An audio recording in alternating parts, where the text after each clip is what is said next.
Ilan lang to? 1, 2, 3, 4, 5, 6, 132. Mahal lahat talaga, lahat ng bilihin. Hi mga be! Gusto ko lang i-share sa inyo na medyo nagda-drive na ako pero hindi ako kagalingan pa rin. Dito lang sa Santo Tomas. And bago ako gumora, try natin tong anti-ants. Ang tagal ko na to nakikita sa mga malls and all, pero this is my first time to try this. In-order ko yung combo nila ng 170. Ito yung lemonade. Tikman natin. Pangarap ko to, yung mga nagbablog sa kotse.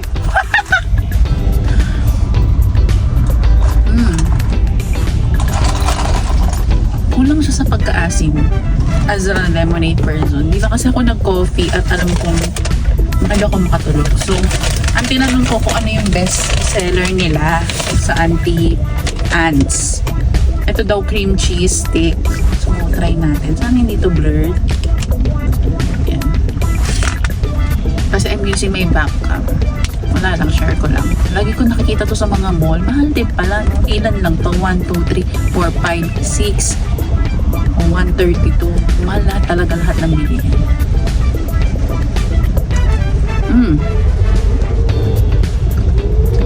Sarap nga.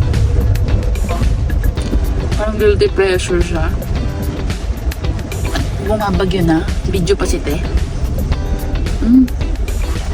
Sarap. Gusto ko itry sana yung blueberry cheesecake nilang flavor, pero parang ang liit.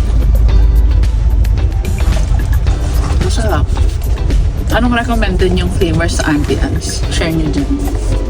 Well, may nakita lang ako sa bazaar na mga puto. Hindi ko natitikman pero papakita ko sa inyo. Parang ang mura kasi buy one take one, 100 lang. Grabe. Support local. Tapos may lola kong kasabay na bumibili. Sabi niya, yan, masarap yan. Bumili ganyan. Si Billy naman siya.